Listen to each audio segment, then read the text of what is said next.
ಇವಾಗ ಏನಂದ್ರೆ ದರ್ಶನ್ ಕೇಸ್ ಏನು ಸುಪ್ರೀಂ ಕೋರ್ಟ್ ಅಲ್ಲಿ ಏನು ಕ್ಯಾನ್ಸಲ್ ಆಗಿದೆ, ಪವಿತ್ರ ಪರ ವಕೀಲರು ಬೇಲ್ಗೆ ಅಪ್ಲೈ ಮಾಡಿದ್ದಾರೆ ಅಂತ ಹೇಳ್ಬಿಟ್ಟು ಇವಾಗ ತಾನೇ ಮಾಹಿತಿಗಳು ಬರ್ತಾ ಇದೆ.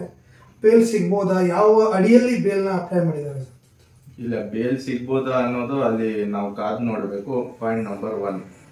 ಪಾಯಿಂಟ್ ನಂಬರ್ 2 ಏನಂತ ಹೇಳಿದ್ರೆ, ಅವರು ಈಗ ಪೊಲೀಸ್ನವರು CRPC ಅಂತ ಇದೆ ನಮ್ಮ ಕಾನೂನಲ್ಲಿ, ಅದೇ ನಮ್ಮ ಕ್ರಿಮಿನಲ್ ಪ್ರೊಸೀಜರ್ ಕೋಡ್ ಅಂತ ಕರಿತೀವಿ. ಅದ್ರ ಪ್ರಕಾರವಾಗಿ ನಮ್ಮ ಕ್ರಿಮಿನಲ್ ಕೋಡ್ಸ್ ನಡೆಯುತ್ತೆ. ಆ ಸೆಕ್ಷನಿನ ಪ್ರಕಾರವಾಗಿ, ಆ ಪ್ರೊಸೀಜರಿನ ಪ್ರಕಾರವಾಗಿ. ಈಗ ದರ್ಶನ್ದು ಕೇಸು ಅಲೈಜ್ಡ್ ಇನ್ಸಿಡೆಂಟ್ ನಡೆದಾಗ CRPC ಕಾನೂನು ಎಕ್ಸಿಸ್ಟೆನ್ಸ್ ಅಲ್ಲಿ ಇತ್ತು. ಸೊ CRPC ಕಾನೂನಿನ ಅಡಿಯಲ್ಲಿ, IPC ಕಾನೂನಿನ ಅಡಿಯಲ್ಲಿ ಸೆಕ್ಷನ್ಗಳನ್ನ ಇನ್ವೋಕ್ ಮಾಡಿ ಫಸ್ಟ್ ಇನ್ಫಾರ್ಮೇಶನ್ ರಿಪೋರ್ಟ್ ಅನ್ನ ಸಲ್ಲಿಸಿದ್ದಾರೆ ಎಲ್ಲಿ ಪೊಲೀಸ್ನವರು. ಸೊ ಇದಾದ ನಂತರ ಅವ್ರ ಪರವಾದ ವಕೀಲರ ವಾದ ಏನಪ್ಪಾ ಅಂತ ಹೇಳಿದ್ರೆ, ಅದು ಏನೋ ಜಡ್ಜ್ಮೆಂಟ್ ನನ್ನ ಗಮನಕ್ಕಿಲ್ಲ. ಆ ಒಂದು ಕೆಲವು ಹೈಕೋರ್ಟ್ ಜಡ್ಜ್ಮೆಂಟಿನ ಪ್ರಕಾರ BNSS ಪ್ರಕಾರವಾಗಿ ಚಾರ್ಜ್ ಶೀಟ್ ನ ಕೋರ್ಟ್ಗೆ ಸಲ್ಲಿಸಬೇಕಾಗಿತ್ತು ಅನ್ನೋದು ಅವರ ಒಂದು ವಾದ. ಸೊ ಆದ್ರಿಂದ ಆ ಒಂದು ಟೆಕ್ನಿಕಲ್ ಗ್ರೌಂಡ್ ಮೇಲೆ ಅವರು ಡಿಫಾಲ್ಟ್ ಬೇಲ್ 187 ಕ್ಲಾಸ್ 2 ಈ ಡಿಫಾಲ್ಟ್ ಬೇಲ್ ಏನಪ್ಪಾ ಅಂತ ಹೇಳಿದ್ರೆ, ಚಾರ್ಜ್ ಶೀಟ್ ನ ಇಂತಿಷ್ಟು ದಿನಗಳ ಒಳಗೆ ಸಲ್ಲಿಸಬೇಕು ಅಂತ ಹೇಳ್ಬಿಟ್ಟು ನಮ್ಮ ಕಾನೂನಿನ ಅಡಿಯಲ್ಲಿ ಇದೆ. CRPC ಆಗ್ಲಿ BNSS ಆಗ್ಲಿ. ಸೊ ಈ ಒಂದೊಂದು ಕೇಸಿಗೆ ಒಂದೊಂದ್ ತರ ಇದೆ. ಒಂದೊಂದು ಕೇಸಿಗೆ 60 ದಿನ ಇರುತ್ತೆ, ಇನ್ನೊಂದು ಕೇಸಿಗೆ 90 ದಿನ ಇರುತ್ತೆ, ಇನ್ನೊಂದು ಕೇಸಿಗೆ 180 ದಿನ ಇರುತ್ತೆ. ಸೊ ಇಷ್ಟು ದಿನದ ಒಳಗಾಗಿ ಅರೆಸ್ಟ್ ಆಗಿ ಇಷ್ಟು ದಿನದ ಒಳಗಾಗಿ ಅವರು ಚಾರ್ಜ್ ಶೀಟ್ ಸಲ್ಲಿಸಲಿಲ್ಲ ಅಂತ ಹೇಳಿದ್ರೆ, ಈ ಒಂದು ಡಿಫಾಲ್ಟ್ ಬೇಲ್ ನ ನಾವು ಮಾನ್ಯ ಸೆಷನ್ಸ್ ಕೋರ್ಟ್ ಅಲ್ಲಿ ಸಲ್ಲಿಸಬೇಕಾಗುತ್ತೆ. ಸಲ್ಲಿಸಿದ್ರೆ ಅದು ಡೈರೆಕ್ಟ್ ಬೇಲ್ ಕೊಡಬೇಕು ಅಂತ ಸುಪ್ರೀಂ ಕೋರ್ಟ್ ಹೇಳುತ್ತೆ. ವಿತೌಟ್ ಎನಿ ಡೌಟ್ ಡೈರೆಕ್ಟ್ ಕೊಡ್ಬೇಕಂತ ಸುಪ್ರೀಂ ಕೋರ್ಟ್ ತುಂಬಾ ಜಡ್ಜ್ಮೆಂಟ್ ಇದೆ. It is mandatory. ಸೊ ಒಂದು case CRPC IPC evidence act ಇರ್ಬೇಕಾದ್ರೆ ಎಕ್ಸಿಸ್ಟೆನ್ಸ್ ಗೆ ಬಂದಿತ್ತು. FIR ಬಂದು ಇಂಡಿಯನ್ ಪೀನಿಯಲ್ ಕೋಡ್ ಅಂಡರ್ ಅಲ್ಲಿ ಹಾಕಿದ್ದಾರೆ. ಮತ್ತೆ CRPC ಅಂದ್ರೆ ಏನಪ್ಪಾ ಅಂತ ಹೇಳಿದ್ರೆ, ಕ್ರಿಮಿನಲ್ ಪ್ರೊಸೀಜರ್ ಕೋಡ್ ಅಂತ ಕರಿತೀವಿ. ನಮ್ಮ ಕ್ರಿಮಿನಲ್ ಕೋಡ್ಸ್ ಏನಿದೆ, ಈ ಒಂದು ಪ್ರೊಸೀಜರ್ ನ ಪ್ರಕಾರ ಅಪ್ಲಿಕೇಶನ್ಗಳನ್ನ ಹಾಕೊಂಡು ನಡೆಯುತ್ತೆ. ಸೊ ಈಗ ಇವರ ಪರವಾದ ವಕೀಲರ ವಾದ ಏನಪ್ಪಾ ಅಂತ ಹೇಳಿದ್ರೆ, ಬೇಲ್ ಅಪ್ಲಿಕೇಶನ್ ಏನಂತ ಸಲ್ಲಿಸಿದ್ದಾರೆ ಅಂತ ಹೇಳಿದ್ರೆ, ಈಗ ಚಾರ್ಜ್ ಶೀಟ್ FIR ಆಗಿರೋದು CRPC ಅಡಿಯಲ್ಲಿ, IPC ಅಡಿಯಲ್ಲಿ. ಅದಾದ ಸ್ವಲ್ಪ ದಿನದ ನಂತರ ಕಾನೂನು ಚೇಂಜ್ ಆಗುತ್ತೆ.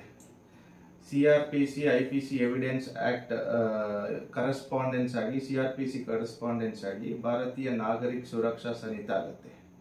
IPC ಕರೆಸ್ಪಾಂಡೆನ್ಸ್ ಆಗಿ ಭಾರತೀಯ ನ್ಯಾಯ ಸಮಿತಿ ಆಗುತ್ತೆ.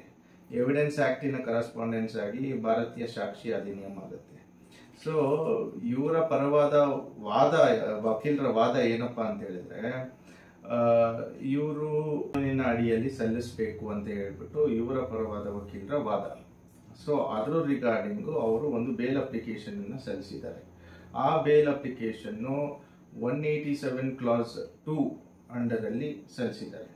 ಈಗ 187 ಕ್ಲಾಸ್ 2 ಈಗ ಇವರ ಪರವಾದ ವಕೀಲರ ವಾದ ಏನಪ್ಪಾ ಅಂತ ಹೇಳಿದ್ರೆ, ಕಾನೂನು ಚೇಂಜ್ ಆಗಿದೆ.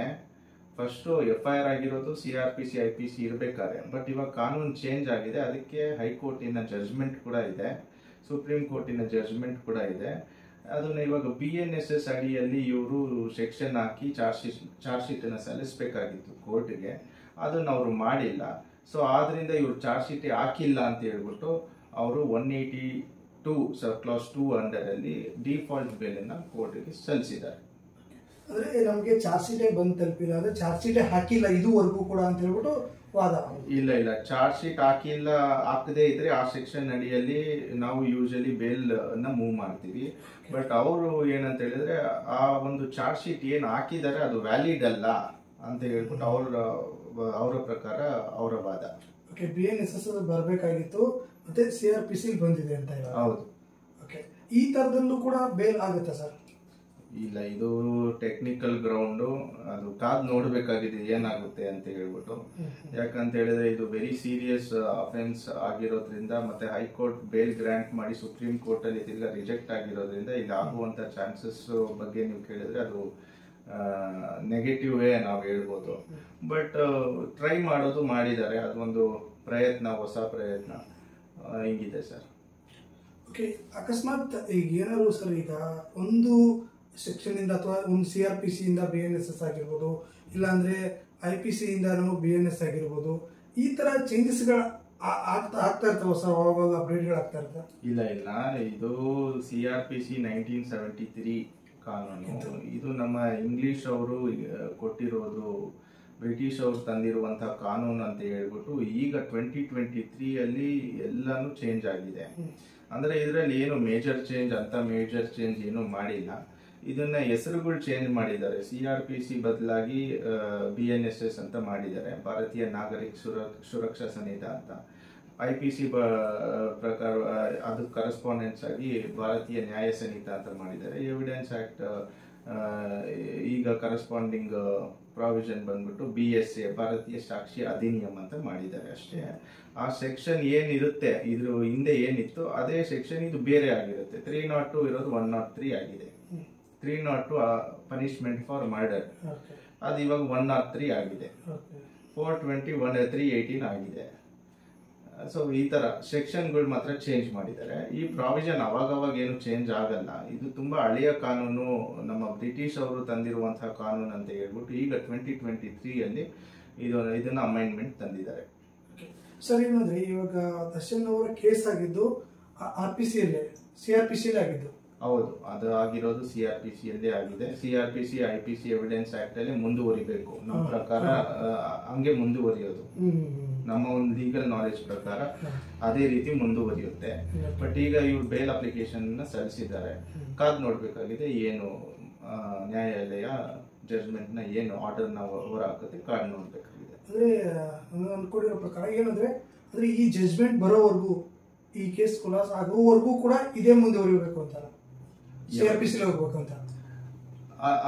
ಯೂಶಲಿ FIR CRPC ಅಲ್ಲಿ ಆಗಿದ್ರೆ, IPC CRPC ಅಲ್ಲಿ ಆಗಿದ್ರೆ ಅದೇ ಇದರಲ್ಲಿ ಮುಂದುವರಿಬೇಕು ಅಂತಾನೆ ಕಾನೂನು ಹೇಳುತ್ತೆ.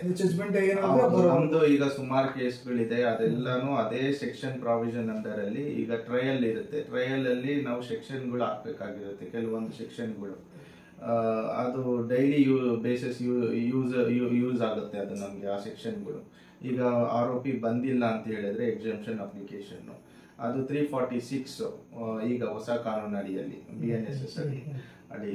ಈಗ ಹಳೆ ಕಾನೂನು ಅಡಿಯಲ್ಲಿ ಅದು 317 ಇದೆ. ಸೊ ಇದು ಡೈಲಿ ಬೇಸಿಸ್ ಸೆಕ್ಷನ್ ಆಗಿರುತ್ತೆ. ಸೊ ಈ ತರ ಇರುತ್ತೆ ಸರ್.